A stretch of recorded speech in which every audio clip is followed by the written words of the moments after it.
Iri ntuku ya ithatu aritani kuma rwangi rwa urimi ni baitite na mbere kuthiulunka bakiritana antu ukoni utumiri bwa ndawa. MC Mwitonga na utariria Nkiluki. Rwangi rwa urimi rujikene ja Pest Control Board ni rumbita kwithirwa iri ntuku ya ithatu kuthiuruka ndene ya Meru bakiritanaga arimi mantu ja ndawa na utumiri bwa ndawa nikenda batikeje kwithirwa bagita hasara riria bagutumira ndawa itiagirite. Kwa jina naitwa Eric Kamau, nafanya kazi na shirika la serikali ambalo linajulikana kama Pest Control Products Board.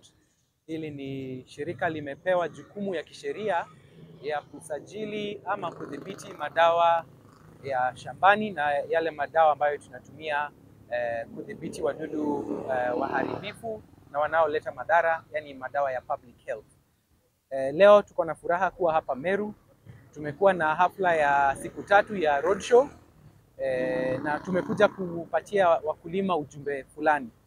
Ya kwanza, tunasisitiza kwamba wakulima wanafaa wanunue madawa ya shamba kutoka maduka ambayo yako na leseni. Wasinunulie wauzaji wa rejareja, wasinunulie wauzaji wa bodaboda au maprobox, wanunue katika maduka rasmi na wapewe risiti. Pili, tungetaka kuwakumbusha wahakikisha wamenunua dawa ya ile shida wako nayo.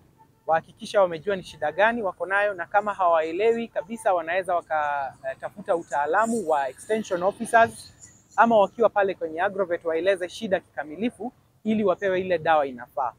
Tatu, tungesema wanapouziwa dawa hakikishe ile dawa wanayopewa ni ile imesajiliwa. Wasitumie madawa ambayo ni gushi, madawa ambayo hayajasajiliwa, madawa ambayo yanatoka nchi za jirani ambayo hajakubalika kutumika, kwa sababu haya madawa yako na madhara. 4, tungesisitiza ya kwamba ikifikia ni wakati wa kutumia hayo madawa, wafuate maagizo yaliyo kwenye kibandiko kikamilifu. Wasitumie dawa zaidi ya kipimo ama chini ya kipimo. Wafuate maelezo kikamilifu kabisa, na pia ni muhimu wavalie manguo ya kujikinga wanapopima ama kupulizia dawa. Tuko hapa Meru kwa wakati huu tukiwa na hiyo roadshow. Imeanza tangu siku ya Tuesday ambao tumetembea sehemu mbalimbali. Tukianza Tuesday tulienda eneo la Ruire, tukaenda maili 7, tukafululiza mpaka Timau, tukapitia Kibiricha, tukatamatisha hapa Kirua siku ya kwanza. Siku ya pili tulianzia hapa Meru Town, tukaenda Giaki, eneo ambalo kunalimwa sana mbaazi, mahindi na maharagwe. Tukaenda mpaka Mikinduri, tukapanda kupitia Kiguchwa, tukaenda mpaka Maua, tukarudi na hii njia nyingine ya Mudhara, Kangeta, tukatamitishia Kianjai. Mambo ambayo tumekuwa tukiwasiliana na hawa wakulima wetu, wafanya biashara ambao wanafanya biashara ya kuuzia wakulima madawa ya kilimo na yale ya public health, tulikuwa nao tukawafundisha mambo kadha wa kadha.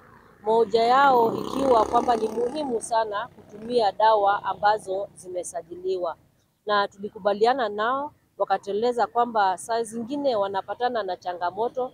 Kuna watu wanawauzia dawa rejareja, wanawaletea na pickup na wengine wanawaletea na pikipiki, na tuliweza kueleza kwamba ni muhimu wanunue dawa zao kutoka kwa maduka ambayo yamesajiliwa na PCPB, kwa sababu yamekaguliwa, na zile dawa watapata pale watakuwa na hakika kwamba ni dawa zile ni bora. Na jau ni jonda kia kwithirwa nkiona na nkigua mbita MC Mwitonga ngikuripotera ndene Mutindo Njoka Ngangi, North Menti, Meru TV.